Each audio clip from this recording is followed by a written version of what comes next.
بچے کی ماں جو چند لمحوں کے لیے خود بھی خوف سے منجمد ہو گئی تھی، سکتے سے نکل کر دعائیں دیتی آگے بڑھی اور گھٹنوں کے بل زمین پر گر کر امید کے دونوں پیر پکڑ لیے۔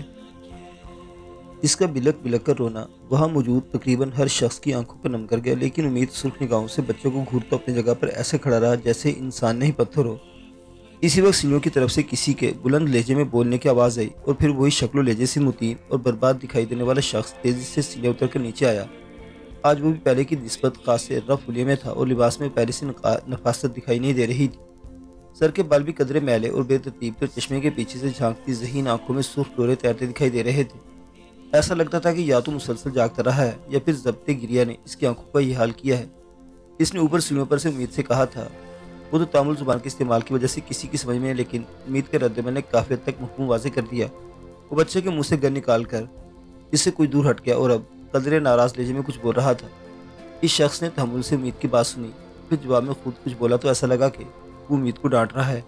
اس کی ڈانٹ سننے کے بعد وہ بھی زبان سے کچھ نہیں بولا اور مزید 2 قدم پیچھے ہٹ کر کھڑا ہو گیا۔ اس کے انداز میں مجبوری سے زیادہ احترام کا اظہار تھا۔ امید سے نمٹنے کے بعد اس نے یرغمالی کی طرف رخ کیا۔ امید کو غصے کا نشانہ بننے والی بچے کی ماں نے بچے کو اپنی باہوں کے حلقے میں لیا ہوا تھا اور ابھی تک سسک رہی تھی۔ اس نے ایک تعصب بھری نظر ماں اور بچے پر ڈالی اور ذرا سا کھنگار کر ان لوگوں سے یوں مخاطب ہوا۔ جو کچھ ہوا اس پر مجھے افسوس ہے۔ ہم میں سے کوئی بھی آپ لوگوں کے ساتھ برا برتاؤ نہیں کرنا چاہتا، لیکن اس سمے میرے لوگ بہت دکھی اور ٹینس میں ہیں۔ حالات بگڑ گئے ہیں۔ سرکار آپ لوگوں کی خاطر ہماری ڈیمانڈ ماننے کے بجائے ہمیں گھیرنے کے چکر میں پڑ گئی ہے۔ ہمارے خاص آدمی جو ہمیں یہاں خوراک وغیرہ پہنچانے کا سورس تھا، سرکاری نظر میں آنے کے کارن کل اریسٹ ہو گیا تھا۔ ہمارے کاز کو بچانے کے لیے اس نے قربانی دی اور اریسٹ ہوتے ہی آتم ہتیا کر لی۔ اپنے ساتھی کی موت نے میرے لوگوں کی ذہنی حالت بہت خراب کر دی ہے۔ انہیں ٹینشن بھی ہے اور شدید دکھ بھی اور غصہ بھی۔ اس نے بولتے بولتے یکدم سر جھکا یوں لگا کہ وہ اپنے جذبات پر قابو پانے کی کوشش کر رہا ہو۔ چند ثانیے کے وقفے کے بعد اس نے دوبارہ سر اٹھایا اور بولنا شروع کیا۔ ہم آپ لوگوں کو کشٹ نہیں دینا چاہتے، لیکن ہمارے پرابلم بڑھتے ہیں تو آپ کو بھی کشٹ اٹھانا پڑے گا۔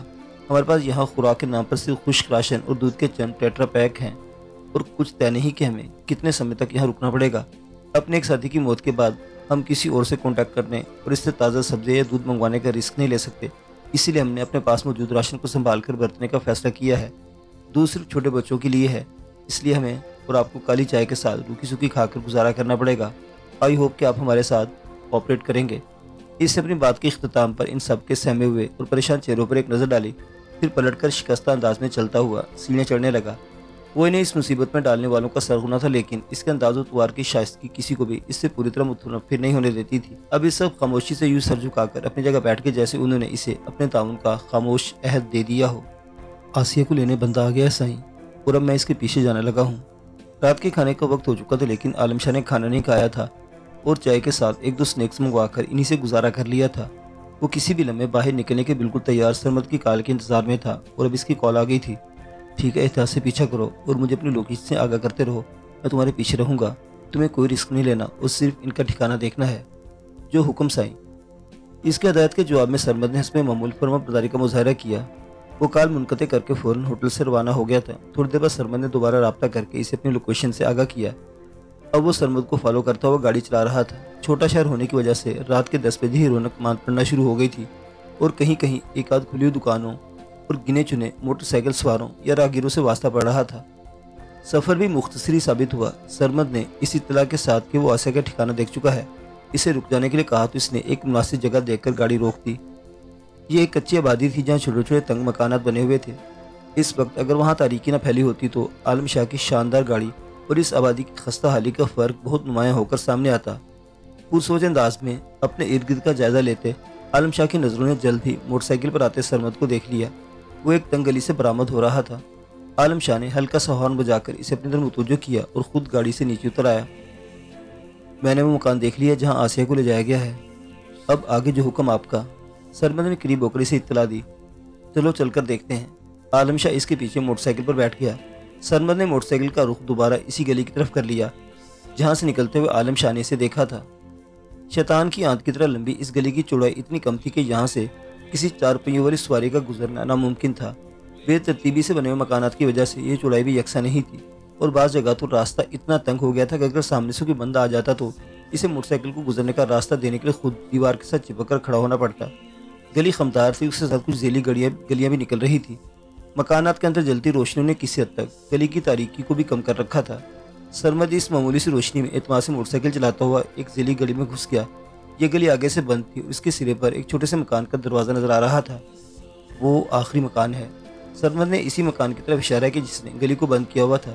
موٹر سائیکل وہ روک چکا تھا۔ دیکھتے ہیں چل کر، عالم شاہ نے موٹر سائیکل سے اترتے ہوئے کہا۔ سرمد نے بھی فوراً اس کی تقلید کی اور قدرے جھجکتے ہوئے بولا، وہاں ہمارا کن لوگوں سے واسطہ پڑے، یہ کہنا مشکل ہے سر، اس لیے میں چاہتا ہوں کہ آپ یہیں رکیں، میں اکیلا آگے جاتا ہوں۔ نہیں، میں تمہارے ساتھ چلوں گا۔ عالم شاہ نے قطعیت سے اس کا مشورہ ماننے سے انکار کر دیا تو مزاج شناسا سرمد کے پاس مزید اصرار کی گنجائش نہیں تھی۔ وہ دونوں ساتھ ساتھ چلتے ہوئے مکان کے قریب پہنچے۔ لوہے کا سال خوردہ دروازہ اندر سے بنتا، لیکن چار دیواری کی بلندی اتنی نہیں تھی کہ وہ اندر تک رسائی حاصل کرنے میں دشواری پیش آتی۔ وہ دونوں بندروں کی پھرتی سے دیوار پر چڑھ گئے۔ دیوار کی دوسری طرف چھوٹا سا آنگن تھا جس میں نہ جانے کیا کاٹ کباڑ پھیلا ہوا تھا۔ آنگن کے پار موجود کمرے میں بہت مدھم سے روشنی دکھائی دے رہی تھی، لیکن وہ روشنی اتنی کم تھی کہ باہر نکل کر آنگن کی تاریکی کو دور کرنے سے قاصر تھی۔ وہ دونوں جو اپنے ہتھیار نکال کر ہاتھ میں لے چکے تھے آہستگی سے نیچے کودے۔ کودنے کی مدھم آوازوں پر کوئی ردعمل ظاہر نہیں ہوا۔ وہ دونوں چند ثانیوں کے سنگن لینے کے بعد کمرے کی طرف بڑھے۔ کمرے کا دروازہ پوری طرح بند نہیں تھا۔ سرمد نے اس نیموا دروازے سے اندر جھانکا۔ نظروں کے عین سامنے ایک جھلنگا سی چارپائی پڑی ہوئی تھی جس پر نڈھال سے لیٹی آسیہ صاف دکھائی دے رہی تھی۔ آسیہ کو یہاں لانے والے شخص کی جستجو میں سرمد نے دروازے کے پٹ پر ہاتھ کا دباؤ ڈال کر اسے مزید کھولا۔ اگلا لمحہ قیامت کا تھا۔ اپنے ہتھیار نیچے پھینک کر ہاتھ سروں پر رکھ لو ورنہ میں گولی چلانے میں ایک لمحہ بھی نہیں لگاؤں گا، پکارتے لہجے میں دی کی دھمکی پر اس نے صورت سے پلٹ کر دیکھا تو عالم شاہ کے سر کی پشت سے ایک پستول کی نال لگی ہوئی تھی۔ اس کے ہاتھ سے ہتھیار پھسل کر خود بخود نیچے گر گیا۔ تاخیر کا مظاہرہ کر کے عالم شاہ کی زندگی کے لیے معمولی سے رسک لینا اس کے لیے ممکن ہی نہیں تھا۔